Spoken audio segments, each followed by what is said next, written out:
3, 2, 1. Hi, Kelly. Hello, I'm Kelly Laughton, and I am absolutely delighted to introduce to you a man that I'm just meeting for the very first time, but his reputation precedes him. His name is Mir Ezra, and Mir, I understand you're a philanthropist, a business owner, a father, a husband, an adventurer, an inventor, and many more things. So I'd be grateful if you could please tell us something about yourself as well as your business or your businesses. Okay, so about myself, I'm an Israeli. I was born in Israel, and I was born with my 2 feet pointing backward. Wow. So yeah, so I couldn't walk. I was in cast for 6 years, up to the age of 6. And every 3 days they will cut the cast and break the feet to turn them around. So they managed to turn the feet around, but they destroyed the ankle. And the doctor said that I will never walk. Fast forward to the age of 18, I got to the Israeli army. I volunteered to the most difficult unit in the Israeli army. I became a diver. The course was 2 years. We started 4,000 people. We ended 21 people after 2 years, and this with that condition. And all of this has been done because the spirit is the boss. And you can have 2 viewpoints on life. You either serve the body or you use the body. And I had the viewpoint that I'm using the body, not serving the body. The body is serving you. Exactly. And so I was in the Israeli army for 6 years. I was a diver. Then I went to the Far East for a year, opened a business. By the age of 31, I made my first $100 million. And since then, I opened more and more businesses. And people started to ask me, how am I doing it? What's the magic? Indeed. And I explained that the magic is that I realized at a very, very young age, actually at the age of 3, that the spirit knows, and as long as you don't interfere with what you know, everything will be okay. With what you know. Yeah, as long as you don't let anyone interfere with what you know, as long as you or someone else come and tell you you don't know, you are the one that knows. I'll give you a story so it will give some feeling. When I was 3 years old, some of it I remember and some of it I don't. So I'll tell you what I remember and what I don't. So when I was 3 years old, I woke up one day and I crawled to the radio because I had the cast. So I crawled to the radio and the radio did not open. So I crawled to my father's small place where he had some tools. I opened the radio from the back, looked at the radio, took a vacuum tube out, went to my dad and I told him this vacuum tube need to be replaced. So he looked at me and he says, how do you know that this is the vacuum tube and not some other part? And up to here I remember, I don't remember the rest. The rest is my family tells me. And he said, and I answered to him, what do you mean, how do I know? How do you know your name? Of course I know. And since then, I just knew electronics. I never studied, never studied. I just knew I was fixing radios, TVs, building system, etc. Just because I knew. You knew. Not because someone taught me. So later on, I realized that a true learning is actually a process of removing something that I called fake reality and not adding data. Learning is not adding data because you've been at school for, 20,000 hours from the age of 6 to the age of 18 and it didn't change anything, yes? True. You don't actually remember anything for 20,000 hours. So I say that actually learning is a process of removing fake realities. And once you remove all of these blinders, you discover that you know. And that's what I specialize in. I have all my businesses and I'm running businesses, etc. But I have another thing that is my hobby, and I'm teaching people by letting them discover by themselves. And it can be from nuclear physics to quantum physics to spirituality to business to parenting to anything. I never give data. I actually get the person to remove data, and so he discovered that he knows. And the result is what tells you if you know or not if you have a certificate on the wall. The results: can you double your income? Can you double your profit? Can you actually fix the relationship with your kids? Can you actually create a successful marriage? That's the results. So it's very different. So it's the removal of data. Fake reality, the definition of the word fake reality is a piece of information that you're 100% sure is correct, but when you use it, it doesn't bring the expected result. So every time you don't have the expected result in your life, you obviously rely on some kind of a lie that you are sure is true. Otherwise, you wouldn't do that. So for example, a person behaves in a certain way and he thinks, if I would be tough, the relationship would be good. And he's tough and tough and tough, and the relationship is bad. And he can see that the relationship gets worse and worse and worse, but he cannot find what it is because he believes it's 100% true. That thing is not what's wrong. Everything else could be wrong, but not that thing. But that thing that he's sure is right is the thing that's messing him up. And there's a specialized way to spot fake realities and remove them. And you can see that sometimes you look at a person and you can see for sure, like if he would change only that thing, everything will be good. But he cannot see it in himself. So that's the fake reality. So all I'm doing, I'm teaching in a different way where I get the person to discover that he knows by removing fake realities. So basically I'm rehabilitating your native ability to know. Oh, that knowingness that you had at the age of 3. Ooh. Yeah, that's the knowingness that someone just know how to play piano. One day he just know how to play piano. He's 2, 3, 4, 5 years old. He cannot speak, but he can play piano. That thing, the spirit knows. The spirit knows everything. And as long as you don't suppress it, everything is okay. And if you suppress it, you need to remove that suppression. You need to remove these blinders. And then things start to operate. Wow. So how do you think it's possible for small business people right now to be able to move in that direction, be able to make some effective decisions that are so crucial right now? Yeah, it's very, yes, what's happened with the corona, I said that the corona is a very specialized virus because it's only virus in the universe that get transmitted, not physically, but it get transmitted by fear. It's contagious by fear, not by physical means, yes? And what does it mean, fear? When I say fear, what I mean, the word fear means an inability or unwillingness to perceive. When you cannot perceive, you're afraid. If I do wow, and you don't want to look, so you're afraid.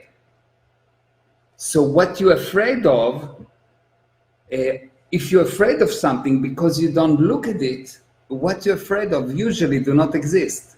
So if I'll pay you a cent for every time you've been afraid of something and nothing happened, you'll become a billionaire. Because you almost always, what you're afraid of do not exist. So the first thing business owners needs to know is they started a business because they somehow became similar to the fear of what will happen if I will fail. Yes. And right now, everything around them convince them that they need to be afraid. I think that for business people that are not afraid, the corona will be the best thing in the universe. I and my students make more money in the last few months than what we've done in a long time, because unlike everyone, we are not afraid and we know what needs to be done. You see, there's no competition right now. Right now, there's no competition because most people are afraid and they do nothing. They're frozen. So what do you do? What's the basic principles of success? Number one, you need to know and I don't want to spoil your game, but you need to know that it's going to be okay.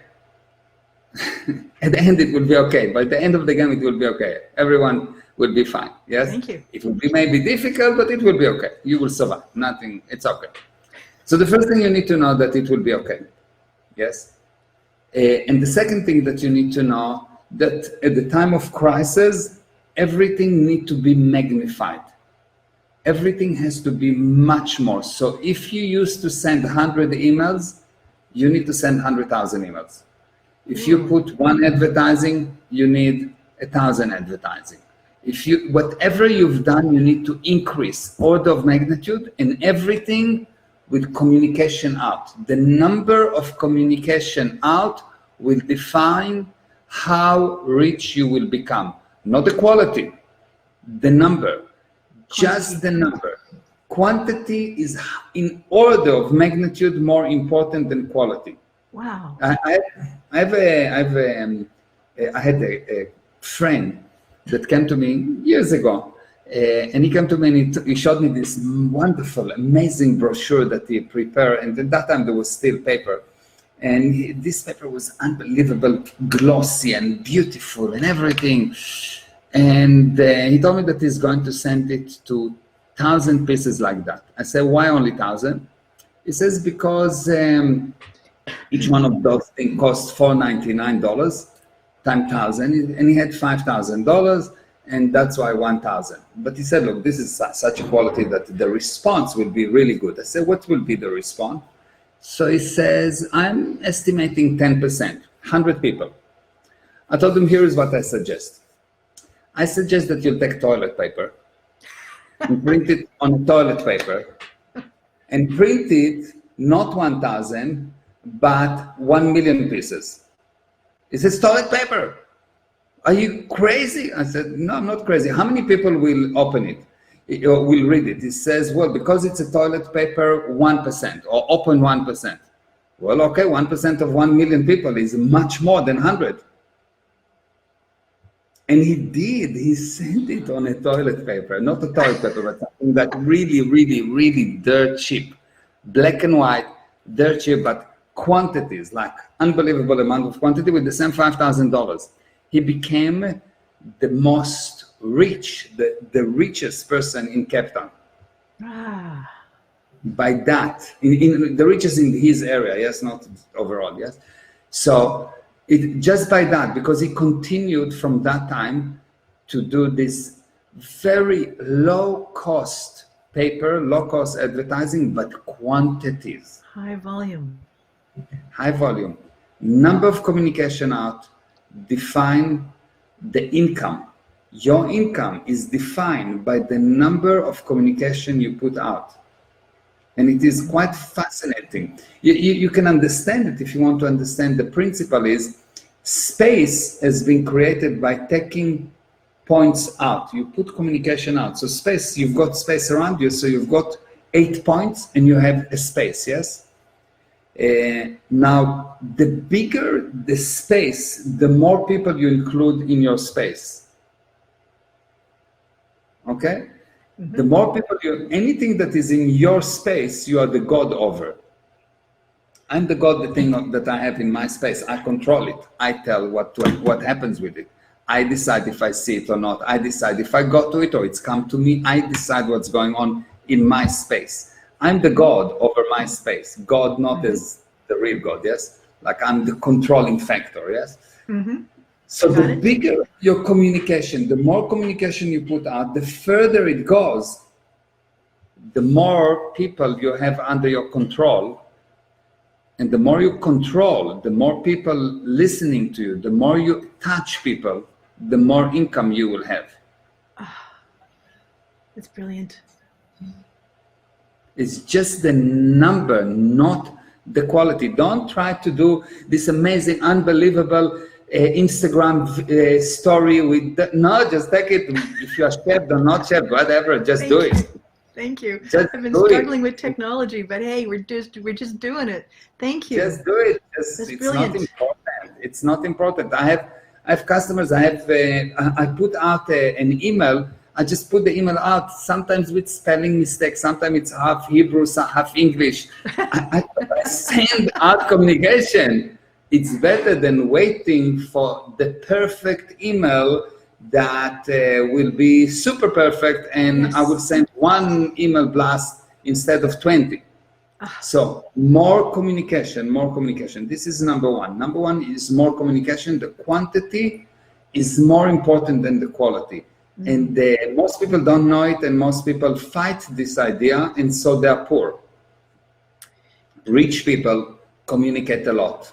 Rich people knows a lot of people. Why? Because they communicate a lot. They go out, they do. It's all communication. Action is communication, etc. So that's the first thing. The first thing you need to do is to communicate. If you will communicate in order of magnitude more than what you used to, and like 50-60% of your day, you should be busy with how can I communicate more. Okay. 50-60% of your day. How can I communicate more? Find ways to communicate. Don't waste your time on handling administration and nothing. Just communicate more. Once you have money, once money starts to come up, then you can handle communication. At the beginning, when you just start, communicate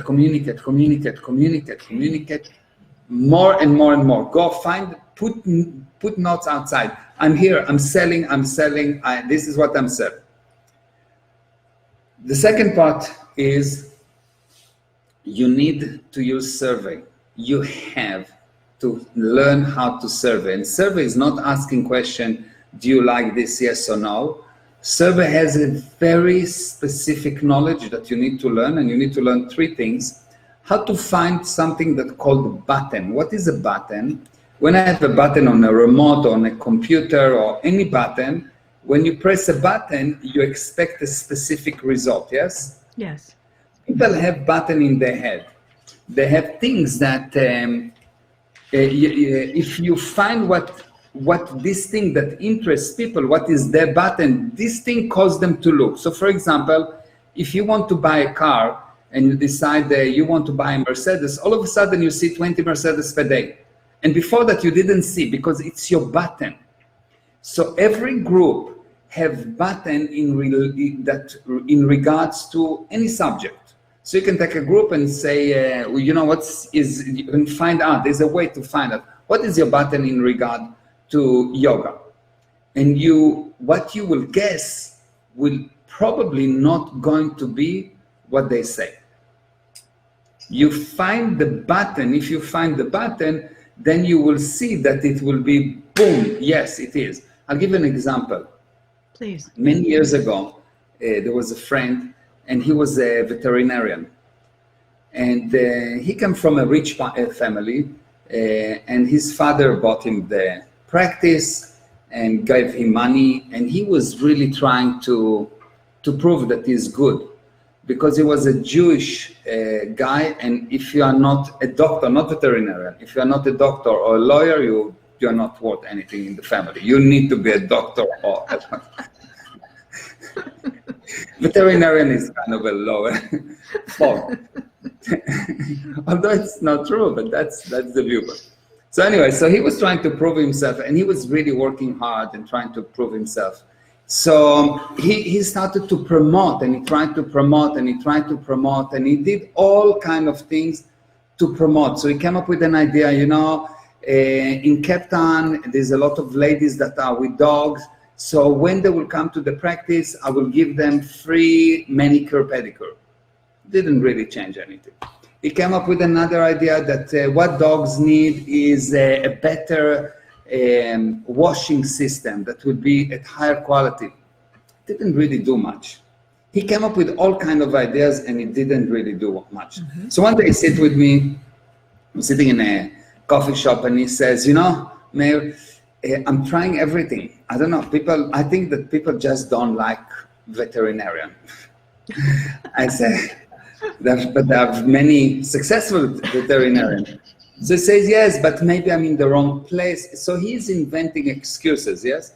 And I told him, you know, we need to find what's the button and what's the message that we need to give. And if we find that, if we do a survey, you will see that you will become the biggest veterinarian ever. And he says, so how do you do that? So I explained to him how to do it, and we went and he did it. And what he found in the survey, that actually owners of dogs are really have one button, which is fleas and ticks. Oh. Fleas and ticks was their button. This is what was the button. So I said, okay, fine, this is the button, this is what worried them. But what about it? Are they happy about it? Are they upset about it? For example, if you want to buy a fertilizer, you can buy fertilizer for few reasons. Either that you want a beautiful garden, or you want to kill the freaking bugs. Yes, it's totally different viewpoint. Yes, so you communicate it differently.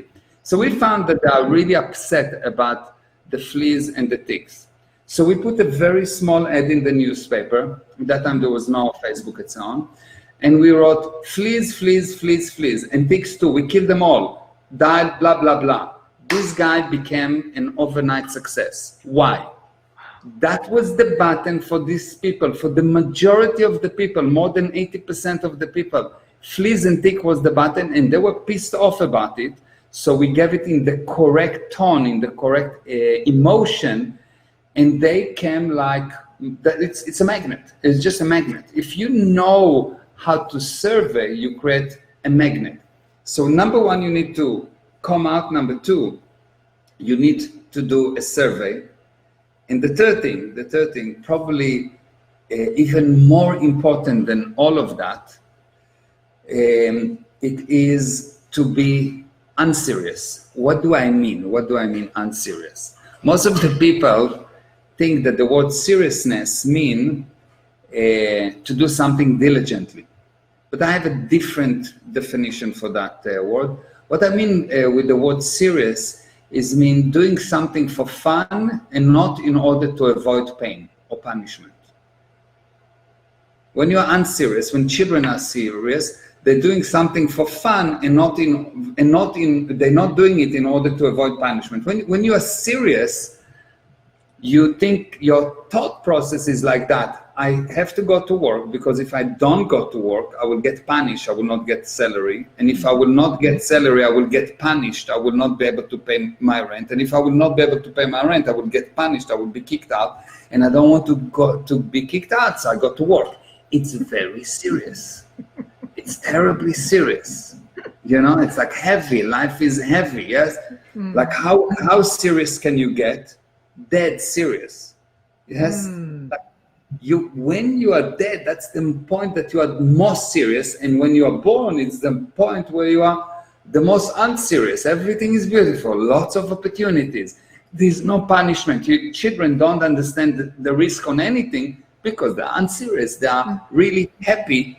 And you will see that when you were young, before you got, let's say, serious, before a person gets serious, you see that somehow he has money and everything happening, and it's not even explained how, but somehow everything goes his way.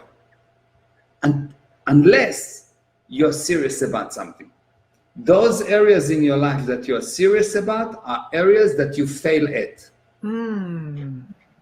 Those areas in your life that you're serious about will be the areas in your life that you will fail at. So if you will force yourself to smile, or any area that you will force yourself to be unserious about, it will be an area that you will do well.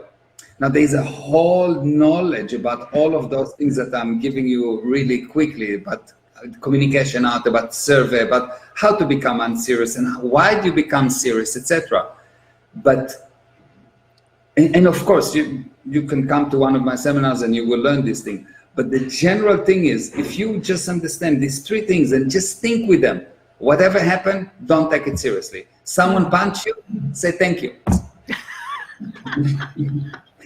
Like, I was expecting to this punch. I was expecting that punch all my life. Like, really become unserious about it.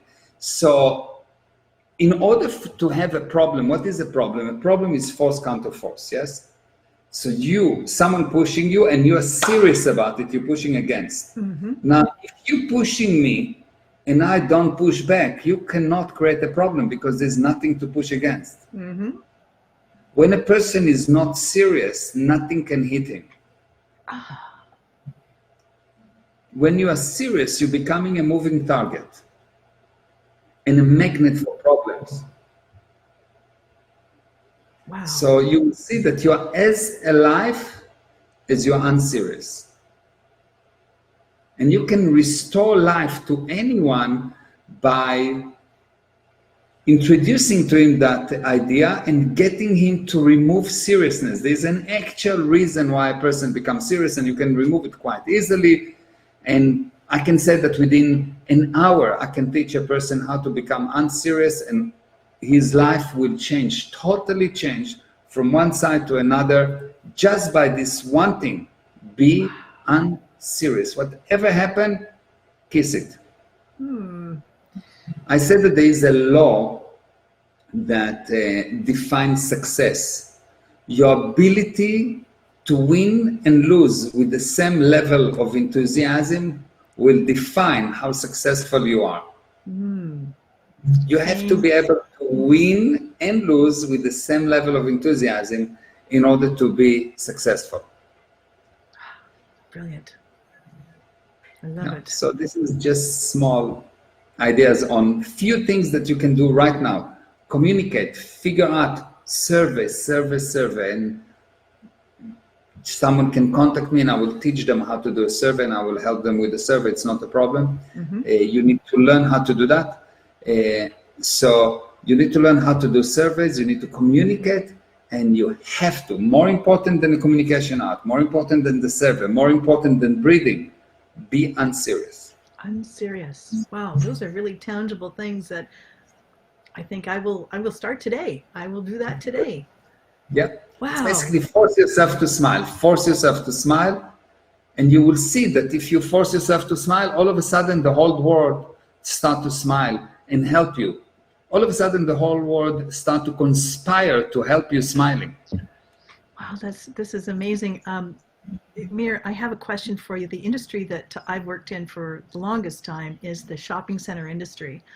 And as we all know, shopping centers have been already going through very significant change prior to the pandemic. And of course, the pandemic has hastened a lot of what was already happening. Could you give me your thoughts on the future of the shopping center industry? Yeah. So I think the shopping center industry will have to look at what is their actual assets and how they can actually utilize their assets. So what they think right now that the asset is a shop that pay rent. And that's how they make their money, shop that pay rent. But I think that if they will become, on the one hand, of course, there will be shops. Shops will not going to go away, and people will realize very soon that this is not a pandemic. This is just a flu, and the reason why it sounds so bad is because someone wants you to think that it's bad. Because if I will show you the actual facts around what's happening, you'll see that it's total nonsense. Yes, it's total nonsense. But that aside, shopping centers need to learn two things. Number one, any business that rely on one source of income will always be in a major danger. One source of income, it means that you have shops, you get rent, that's the source of income. You're a shopping center, you have a lot of people that you work with. If I was a shopping center, other than having the shops, I will become a marketing company, the biggest marketing company in town. Why?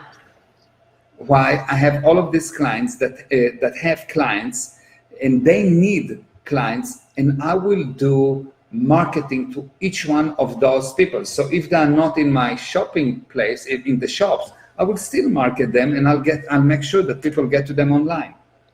So shopping centers, all of them need to become amazing marketing company. That's number one. Number two, if I was a shopping center, I will make sure that I become a delivery company as well. Always.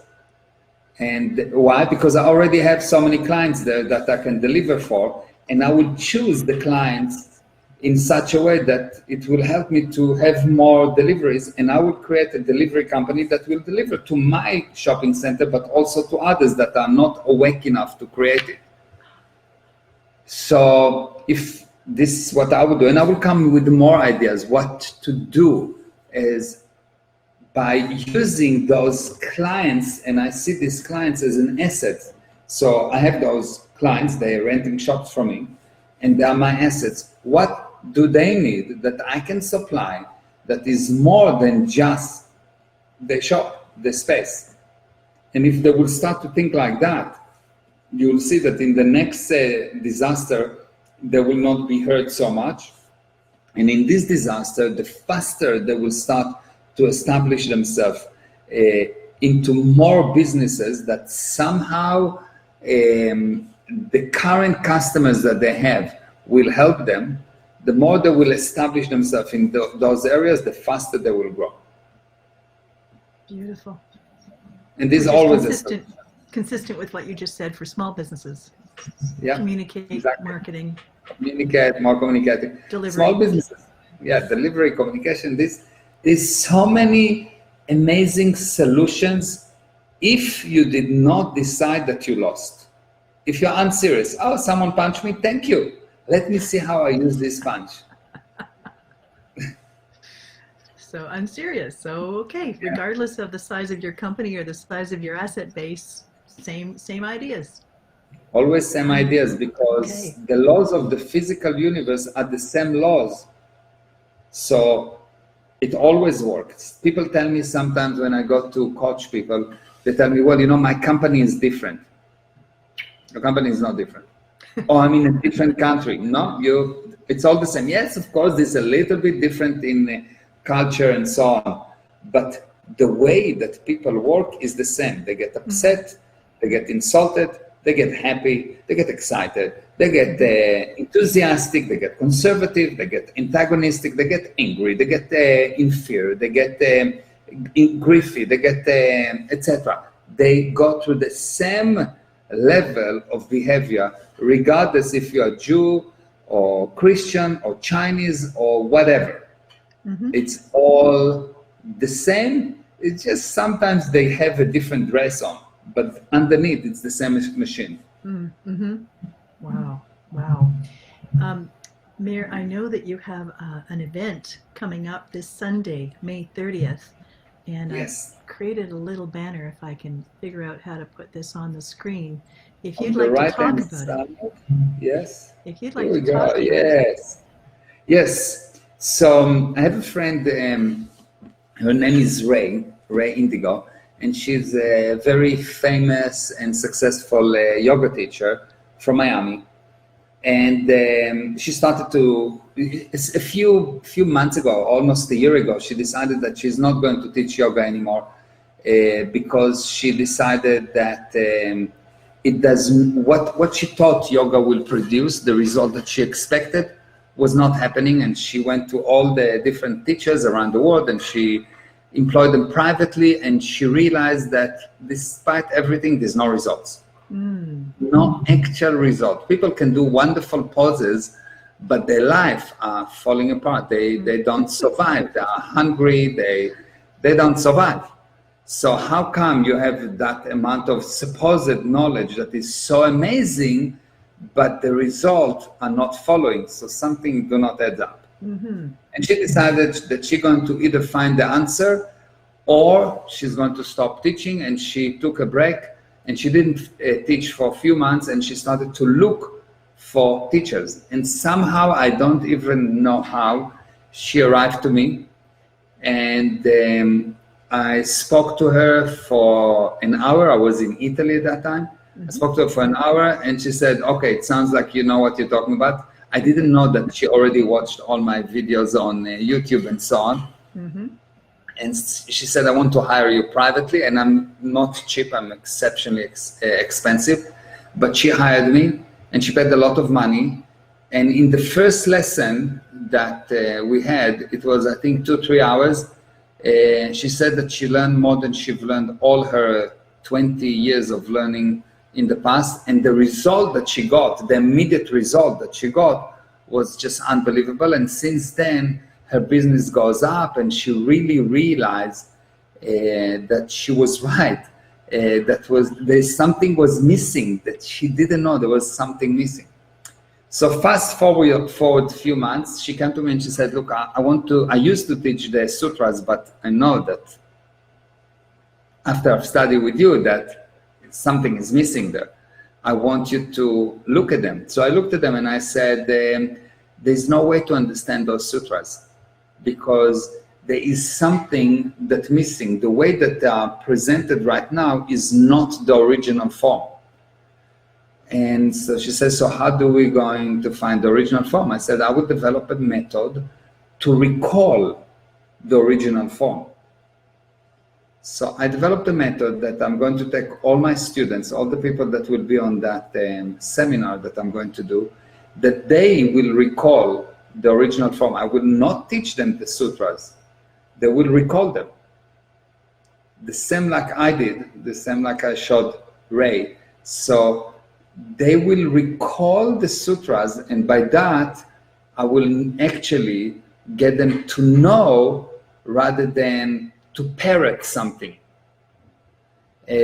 So I've put together a series of webinars where I'm going to teach those sutras. At the beginning, it's a series of few free webinars, so whoever will come will understand that there is something to learn and they can actually know. And once they realize that they can know, then we will have a 300 hours series of webinars that they will get by the end of its certification, etc. But it will be at 3 levels: level 1, level 2, and level 3.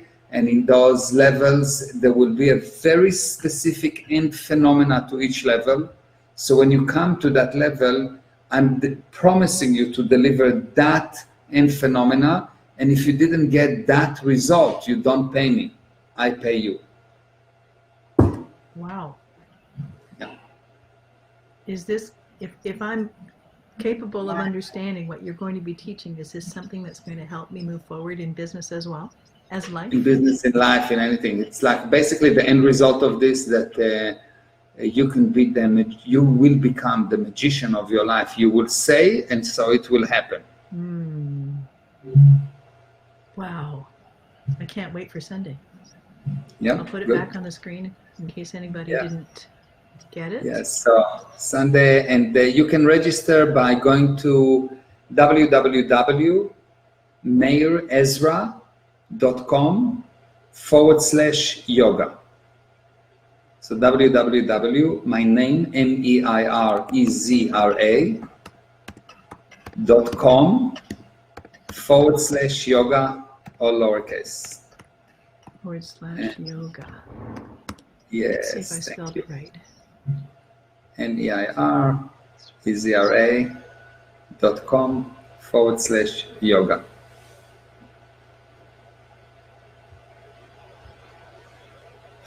meirezra.com/, excellent, perfect. Excellent, More good, than thank you. perfect. We did it, yay! Wow. Yes, well done. Thank you. Oh, one step at a time. Yeah. Mir, thank you so much. This has been so valuable. I hope that anyone else that's watching this has got as much out of it as I have. I'm looking forward to Sunday. I will definitely be there. And anybody that knows me knows that I love to learn, and I can't wait to learn about these Yoga Sutras. This is very interesting. Thank you also for those valuable tips for business people moving forward, especially now. And and thank you. Thank you. Thank you for your time, and thank you. All right. Bye. Take care. Bye-bye. Bye-bye.